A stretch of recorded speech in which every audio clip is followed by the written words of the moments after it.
Hello, good morning. कैसे हो आप सभी? सुबह सुबह सोचा कि आप सभी के साथ एक बार फिर से रूबरू होते हैं और अपने दिन की शुरुआत करते हैं। पीछे देख ही रहे होंगे आप, आज थर्ड फोर्थ डे है एम्स बिलासपुर। और पता ही आपको कि जब बंदा हॉस्पिटल में होता है तो उसे सारी चीज़ें याद आ जाती है। सारी चीज़ें मतलब कि ऐसी ऐसी चीज़ें जो उसने ज़िंदगी में देखी भी ना हो कभी। भाई, पहले तो थोड़ा सा अपडेट दे देता हूँ कि पिछले बहुत टाइम से लेकर मतलब अ, वीडियो तो हमेशा ही बनाता हूँ, वैसे आपको पता ही है कि आपको किसी ना किसी चीज़ को लेकर अपडेट दे रहा हूँ। लेकिन जब इंसान खासकर ऐसी लोकेशन पे हो जहाँ पे सिर्फ़ और सिर्फ हेल्थ ही मैटर करती हो किसी भी इंसान के लिए, चाहे वो छोटा हो चाहे बड़ा हो या मीडियम क्लास का हो, मतलब मीडियम कैटेगरी में हो, तो अ, यही याद आता है कि यार अगर हेल्थ है तो वेल्थ है, अदरवाइज़ एवरीथिंग इज़ फिनिश। तो 4 दिन से लेकर यहाँ पे है। 4 दिन की रूपरेखा अगर मैं आपको बताऊँ तो हम चाचा जी का, जैसे मैंने आपको बताया था कि जो ब्रेन हैमरेज, ब्रेन क्लॉटिंग का, हैमरेज तो नहीं बोल सकते, हाँ मतलब वही कि ब्रेन में पहले चोट लगी थी और उसके बाद फिर उसके ऊपर क्लॉटिंग हो गई। वो किसी को पता नहीं चला, जब सडनली यहाँ पे एमआरआई और सीटी स्कैन्स वगैरह हुए तब जाके पता चला कि ऐसी भी स्थिति बन गई है। तो उसके बाद डॉक्टर ने कहा कि आपके पास लास्ट चांस जो है, मतलब और ऑप्शन, चांस भी और ऑप्शन सिर्फ और सिर्फ ऑपरेशन है। तो लास्ट में डिसीज़न तो लेना ही था वैसे भी। तो पिछले परसों, मतलब परसों जो है हमारा यहाँ पे ऑपरेशन हुआ। तो जैसे सभी को पता ही है कि ऑपरेशन में जब कोई भी बंदा जाता है ना ऑपरेशन थिएटर में, तो बहुत सारी प्रिपरेशन होती है। और घर वाले तो खासकर वैसे ही परेशान रहते हैं कि कैसा रहेगा, क्योंकि उनके लिए फ़र्स्ट एक्सपीरियंस ही होता है मोस्टली। तो हमारे लिए ये फ़र्स्ट एक्सपीरियंस था कि पता नहीं अब क्लॉटिंग के टाइम पे कैसा, पर लेकिन काफ़ी अच्छे डॉक्टर्स हैं और काफ़ी अच्छी उनकी जो उसमें महारत है वो हासिल है। तो इसलिए फिर सब भगवान के भरोसे छोड़ देते हैं हम कि नहीं, जो भी होगा वो देखी जाएगी, जो भी है जैसे भी है। तो फिर अभी मैं सुबह मॉर्निंग में जब से यहाँ हूँ तब से तो उठ ही रहा हूँ, लेकिन घर में भी जब होते हैं हम तो कोशिश करते हैं कि जितना समय मिल सके अपने शरीर के लिए वो करें। तो सोचा कि ये जो बीच के 5-7 मिनट है, 10 मिनट, इसमें मैं आपके साथ ब्लॉग भी बनाऊँ और साथ में सुबह सुबह का मॉर्निंग वॉक और जो साथ में एक्टिविटीज़ हैं वो भी करूँ।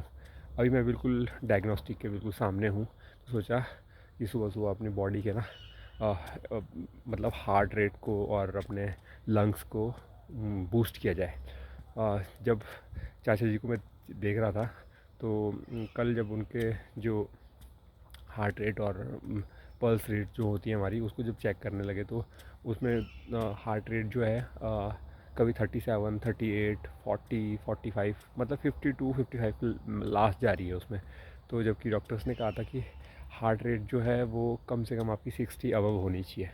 तो वैसे जनरली क्या होता है कि मैं आपको बता दूं कि जो काफ़ी लोग होते हैं ना, जब बीपी, जैसे बीपी भी किसी बहुत सारे लोग होते हैं जिनको ब्लड प्रेशर की प्रॉब्लम है, ब्लड प्रेशर हाई हो जाए तो लोग उसे समझते हैं कि ये एक बीमारी है। लेकिन अगर ब्लड प्रेशर लो हो जाए ना तो सोचते हैं कोई बात नहीं है, तो नॉर्मल है, इसको बढ़ा दिया जा सकता है। लेकिन वो भी एक प्रॉब्लम है अगर उस हिसाब से देखा जाए, क्योंकि आपका ब्लड प्रेशर लो रहना भी कहीं ना कहीं इंडिकेट करता है कि हम स्वस्थ नहीं हैं। तो दोनों केसेस में आपका जो ब्लड, ये ब्लड प्रेशर की बात है, वैसे रहना वो मतलब ये ना ज़्यादा होना चाहिए ना कम होना चाहिए, आप बिल्कुल समानांतर, सिमिलर और बैलेंसिंग होना चाहिए। तो वैसे ही हार्ट बीट है हमारी। अब हार्ट बीट जो है मिनिमम, अगर आप गूगल पे भी चेक करोगे तो आपकी 60 होनी चाहिए मिनिमम। उससे ऊपर वो 70, 80, 90, 100 आपने रनिंग करके या फिर योगा करके किसी भी तरीके से जब हम भागते हैं तो वो हार्ट बीट हमारी बढ़ जाती है। तो जितनी ज़्यादा हार्ट बीट हमारी रहेगी ज़्यादा, मतलब कि 70, 80, 90 या 100, तो इट मीन्स कि हम काफ़ी अच्छे मतलब हार्ट के जो स्ट्रोक है, जो पंपिंग है, पंप करने का तरीका है वो सही है हार्ट के। नहीं तो इंक्रीज़ करना बहुत ज़रूरी है। तो सुबह सुबह उठ जाइए भाई, यहाँ पे ज्ञान देने से कुछ नहीं होने वाला। मतलब मैं तो आपके साथ शेयर कर रहा हूँ, सिर्फ अपना एक्सपीरियंस शेयर कर रहा हूँ कि लास्ट में जो है वो वेल्थ, मतलब आपकी जो वेल्थ है ना, आपकी मनी है, सब कुछ है, वो सारी सिर्फ हेल्थ है। तो मतलब अगर आप हेल्थ को सही रख पा रहे हो तो आप सही मायने में एक स्वस्थ इंसान हो। अदरवाइज़ जितना मर्ज़ी पैसा कमा लो, जितना मर्ज़ी कुछ भी कर लो, लेकिन काम अंत में जो है वो यही आना है। तो हम भी उसी उम्मीद के साथ कोशिश करते हैं और कर रहे हैं कि सुबह जितना टाइम मिल सके, चाहे आधा घंटा हो, 24 आवर काम ही करना है। उसमें से 7-8 घंटे हम सोने के निकाल दें तो फिर बच गए वही 16-18 घंटे। उसमें हम कितना समय दे पाते हैं अपने खाने को और अदर एक्टिविटीज़ को, वो आपको और हम सभी को पता है। तो इसलिए अपने इस शरीर को, ये जो अनमोल शरीर है ना, इसको और इसके जो ऑर्गन्स हैं उनको बचाने के लिए कुछ हेल्प की। और सबसे ज़्यादा जो ऑक्सीजन है ना हमारी बॉडी में, वो मॉर्निंग टाइम में ही इनहेल की जा सकती है। तो यही वो टाइम है जिस टाइम पे हम थोड़ा जॉगिंग, रनिंग और योगा सारी चीज़ें एक्टिविटी करके अपनी बॉडी के ऑर्गन्स को, हर तरह के ऑर्गन्स को, इवन मतलब टॉप्स, बालों से लेकर और बॉटम तक, टॉप से लेकर बॉटम तक इंक्रीज़ कर सकते हैं। तो चलिए एम्स के साथ, इसी इसी उम्मीद के साथ कि आप भी उठो और ब्लॉग भी देखो और साथ में अपनी दिन की शुरुआत भी करो। भाई यार, थोड़ी सी एक्सरसाइज करके अगर आपके शरीर में एनर्जी लेवल बढ़ सकता है और आप काफ़ी हद तक सेफ़ हो सकते हो, खासकर हॉस्पिटल से, क्योंकि ऐसी ऐसी बीमारियां देखने को मिलती हैं ना भाई। जब आप हॉस्पिटल में होते हो, आपके साथ वाले स्ट्रक्चर पे जो, या साथ वाले बेड पे जो सोया होता है, तो आप उम्मीद भी नहीं कर सकते कि किस तरह की, मतलब ये मन में ये आती है यार कि हम किस लेवल पे हैं अभी, हम भी क्या ऐसा कर पाएंगे जब इस उम्र में होंगे, जाएंगे भी उस उम्र तक कि नहीं होंगे।